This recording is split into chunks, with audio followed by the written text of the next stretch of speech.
Artists have something that the majority of people on this planet wish they had. But this magical thing comes with a curse. And if you watch till the end of this video, I'm going to give you the antidote. So that special thing that you have can actually flourish. Most people go through life without actually knowing what they want to do. And the scary thing is that most of them never find it. People follow the default path. You go to school, you get a degree, you get a job, and you retire at 65. Somewhere in the middle of all of that, people lose the thread of who they actually are. But you, as an artist, are not that person. You're an artist. You know exactly what pulls you. You know what you want to do with your life. You figured it out. You found your thing. And that, in my opinion, is one of the rarest things human beings can have, especially in our society today. If you're watching this, you probably never stop pursuing the artistic path. Even when everyone told you not to, when you saw the evidence that it's not adding up, you kept pursuing it because you know what you want your life to look like. So here's my question. Why does having that, the one thing that most people desperately search for, actually feels like a disadvantage? I heard this thing in a podcast the other day and I can't stop thinking about it. That person made the distinction between three types of people. He said this: motivated people say,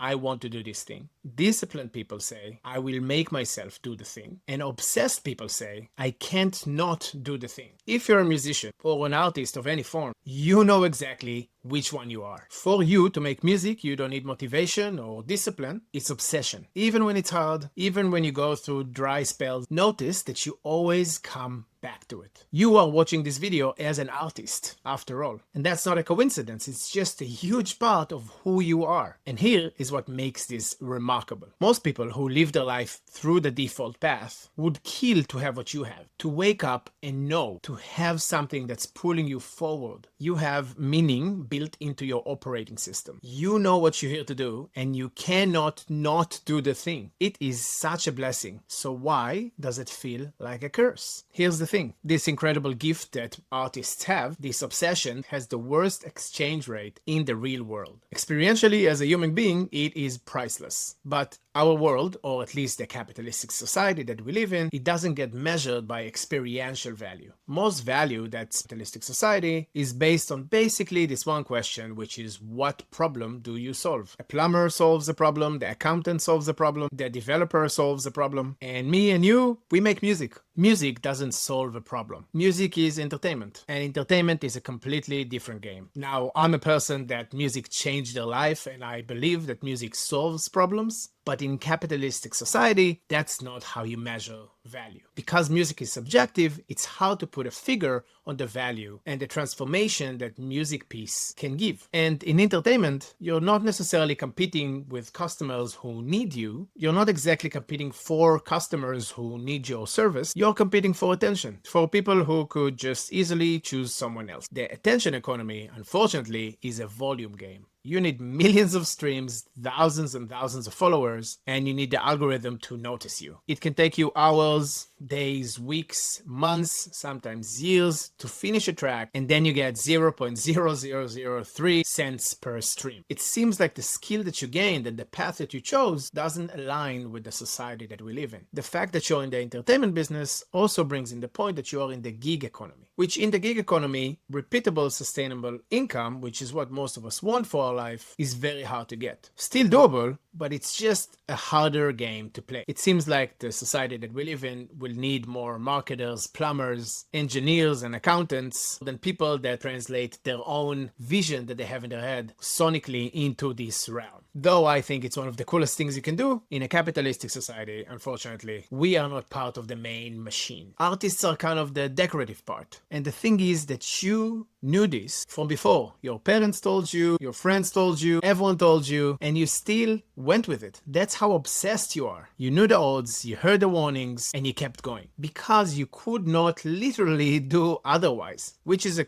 cruel freaking joke, to be given this one thing that people desperately want, and that thing equals basically nothing when it's payday time. That is the curse. But I think there's a way around the curse, and maybe the curse is actually not what we're talking about. but it's something else. I've been a touring electronic music producer for more than a decade. At some point of my career, music sustained me, and at some they didn't. I've achieved things I only dreamt of achieving, and in the end of the day, I still didn't manage to fully support a family, even though I arrived to the goals that I had. When I got to the point that I had to make sustainable, repeatable income to support my family, I put music on the back burner and started working with gardening and landscaping, and I got absolutely freaking hooked on business and entrepreneurship, podcasts and books, and YouTube channels, just like you're watching right now. I genuinely finished YouTube channels. I needed to figure out, how do I do this? How do I make this work? And the more I delve in and try to find a solution to my problem, I couldn't hear anyone talk about how you can make it as a musician, as an artist. Everyone said the same thing. Something around solve a problem, find your market, and let that market know you solved their problem. And I kept hitting the same wall, because this advice wasn't really built for people like you and me. So that made me actually learn web design and web development. I dabbled with AI apps for a bit. I went the other way. I tried to do what they told me to do. And while still listening to all this information, to still try and find maybe someone will help me to understand, how do you make it as an artist in this world? And then one day I just started doing. I just told myself I'm just going to post on social media for 90 days and see what's going to happen. I understood that the only thing I can control is my output and not the outcome. So I started outputting. And since then, something broke open. That is the reason why you're watching this YouTube video. That decision made this happen somehow. I didn't really have a plan. I just started doing. You start seeing things differently. Your own story, your own journey, your knowledge, your expertise. You can see this from the outside. And the thing that I could talk about on social media wasn't necessarily my discography. It would be the experience I have as a person, as an artist. For most of my career, I thought that music was the business. The thing that I sell, my product, is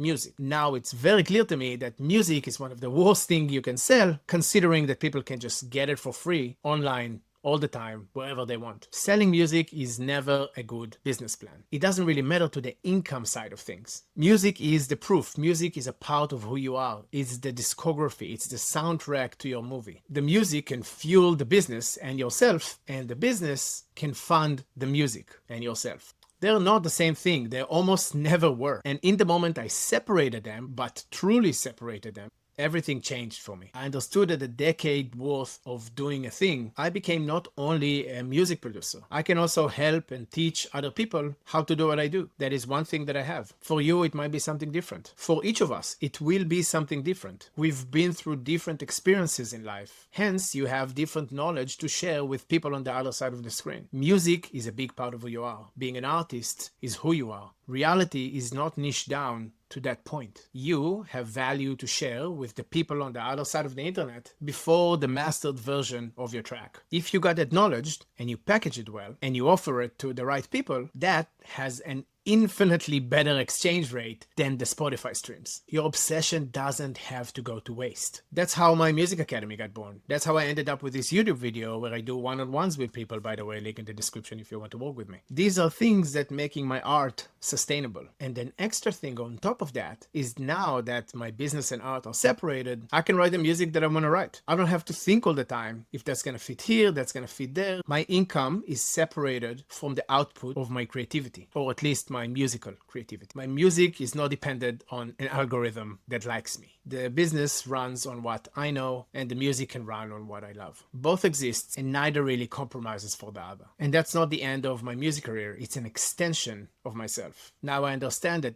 that's what a healthy music career can look like. So the curse was never the obsession. The obsession is a blessing. The curse was the belief that the obsession had to pay for itself. And the only way to honor your music is to sell it, that art and commerce had to live in the same space. That if you couldn't make it work through gigs and stream algorithms, it would never work anyway. That belief is a curse. And you can break it. Not by giving up on music, not by selling out, not by making music for the specific market instead of yourself, but by building something around your obsession. Something that can serve other people. Something that someone in the world will actually pay for. And this something can fund the life you want to live. So you can keep making the music that you want to make. You already have the hardest thing to get. That obsession. You know what you're here to do. You have meaning. You have your life's work in front of you. Now you need to do the work. If you want music to be your life's work, Work, figure out what you can obsess about that has value in the world and start sharing it online. If you want to start being consistent with sharing online, there's a free link in the description to get 60 posts for music producers. You might not connect to all of them, but just go, grab it, and start posting. Start the doing.